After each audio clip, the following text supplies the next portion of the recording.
안녕하세요, 여러분. 오늘의 만나 정승일 권사입니다.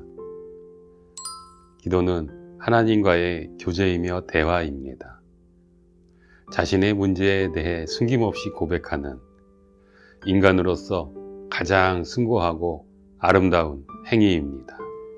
여러분의 기도 생활은 어떠하신지요?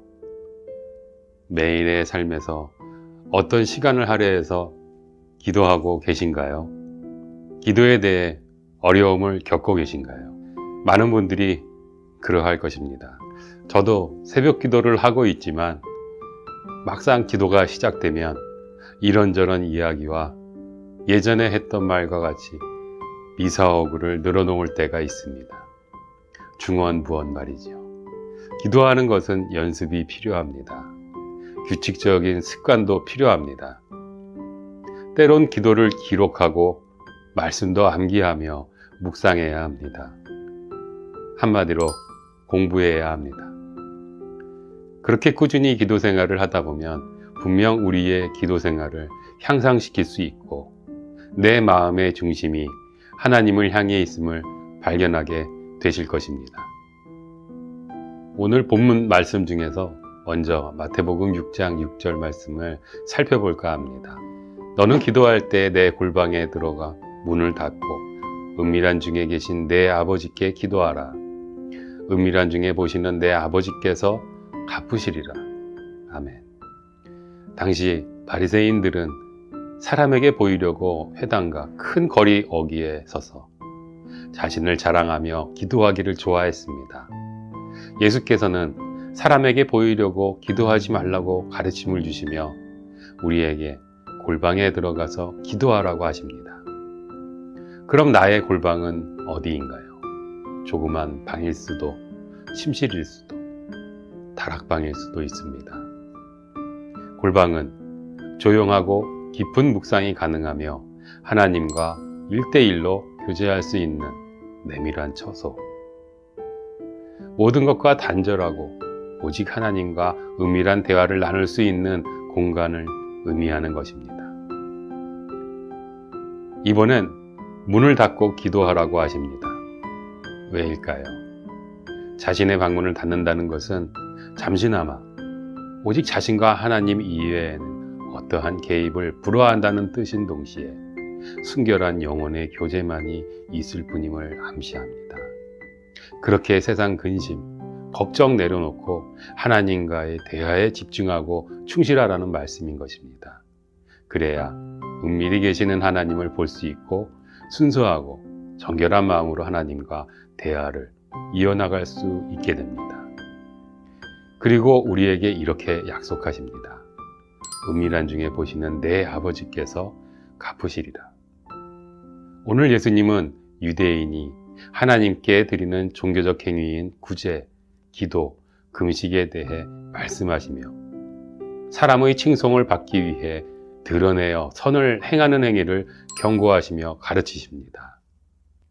그 예수님의 가르침, 잠시 후에 만나 보시겠습니다.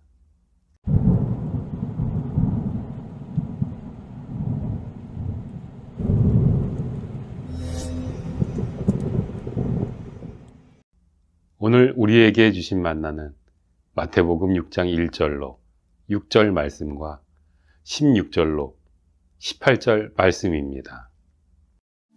사람에게 보이려고 그들 앞에서 너희 의를 행하지 않도록 주의하라.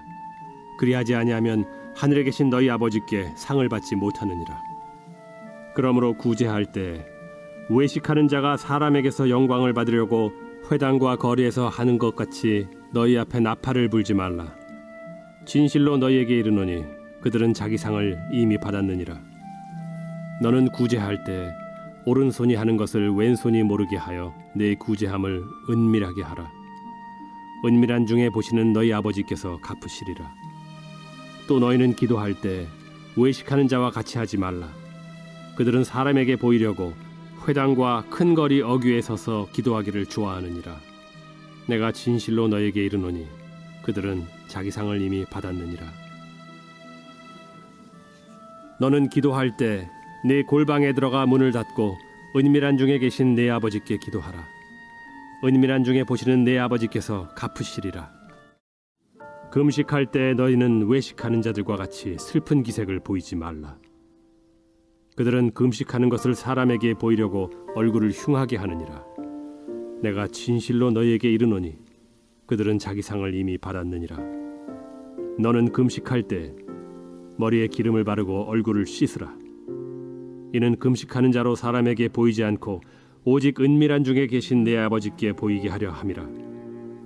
은밀한 중에 보시는 내 아버지께서 갚으시리라. 아멘. 하나님 앞에서 시작하겠습니다. 사람에게 보이려고 그들 앞에서 너의 의를 행하지 않도록 주의하라. 그리하지 아니하면 하늘에 계신 너희 아버지께 상을 받지 못하느니라. 아멘.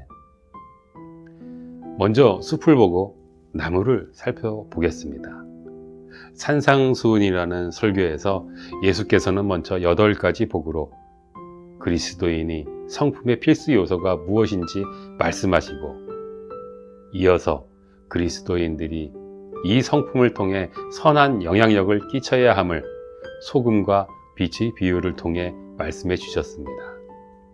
그 선한 영향력을 위해 크리스천들은 무엇보다 율법을 만드신 하나님의 의도를 파악해야 하며, 그러기 위해서는 하나님의 성품인 정의와 사랑이라는 관점에서 끊임없이 상황에 맞게 율법을 재해석해야 함을 예수께서는 여러 보기를 통해 설명해 주고 계십니다.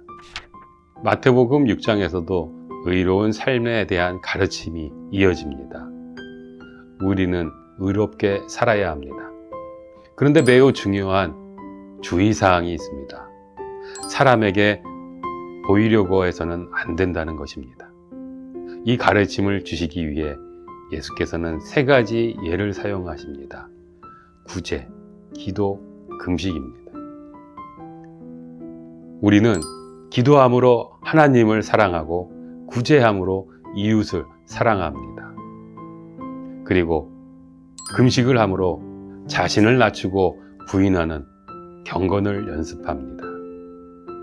문제는 이 모든 종교적 행위, 경건의 실천을 하면서 우리의 동기가 오염되기 쉽고, 동기가 오염되면 결국 그 행위는 그 의미를 상실하게 된다는 것입니다. 예수께서는 종교적 행위의 동기를 심각하게 오염시키는 것이 사람에게 보이려고 하는 것이라고 말씀하십니다. 다른 사람을 사랑하기 위해 구제해야 하는데 사람에게 보이려고 하기 쉽다는 것입니다. 하나님을 사랑하기 위해 기도해야 하는데 사람에게 보이려고 하기 쉽다는 것입니다. 심지어 자신을 절제하고 낮추는 연습을 하기 위한 금식마저도 다른 사람에게 보이려고 하기 쉽다는 것입니다. 우리가 사람에게 보이려고 선행을 하는 것은 결국은 하나님도 아니고 다른 사람들도 아니고 자기 자신을 위해 하는 것이 됩니다. 자신이 어떤 형태로든 보상을 받기 위해, 그렇게 자신의 이익을 추구하기 위해 하는 구제, 기도, 금식은 결국 이웃사랑, 하나님 사랑이라는 이 모든 행위의 본질을 희석시키고 자신을 과시하는 수단으로 변질되기 때문입니다. 예수께서는 이런 선행을 외식, 위선이라고 표현하십니다. 이렇게 번역된 헬라어 슈퍼크리테스, 본래 배우가 가면을 쓰고 연기하는 상황을 표현하는 단어입니다. 그래서 메시지 성경은 이 본문을 이렇게 번역합니다. 너희가 선한 일을 하려고 할 때에 그것이 연극이 되지 않도록 특히 조심하여라. 그것이 멋진 연극이 될 수 있을지는 몰라도 너희를 지으신 하나님은 박수를 보내지 않으실 것이다.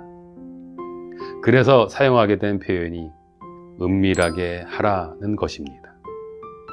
오른손이 하는 일을 왼손이 모를 만큼 사실상 실제로 일어날 수 없는 극단적인 상황을 예로 들어 예수께서는 우리가 얼마나 은밀하게 선행을 행하여야 하는지를 말씀하시는 것입니다. 특히 우리 기독교인들이 주의해야 하는 것이 있습니다. 하나님의 영광을 위해 어떤 구제, 선행을 한다고 주장할 때입니다. 이 명분이 사용될 때 우리가 가장 스스로를 드러내고 싶은 욕구를 합리화하고 자신을 속이기 쉽기 때문입니다. 그럴수록 우리는 은밀하게 해야 합니다. 그래야 정말 우리가 아니라 교회가 아니라 하나님이 드러나기 때문입니다. 우리는 아예 우리가 드러날수록 하나님이 드러나지 못하게 된다고 생각을 해야 합니다. 우리가 드러날수록 오히려 하나님의 영광이 가리게 된다고 생각해야 합니다. 우리는 우리가 드러나지 않아도 그저 누군가 우리의 작은 나눔을 통해 삶의 어려움을 조금이나마 극복할 수 있고 이 세상이 아직도 살만한 곳이라는 작은 위로와 소망을 얻을 수만 있다면 그것으로 충분히 만족해야 합니다. 우리가 누군가를 도와서 그 사람이 잘 되면 그것이 바로 하나님이 우리에게 주시는 상이기 때문입니다.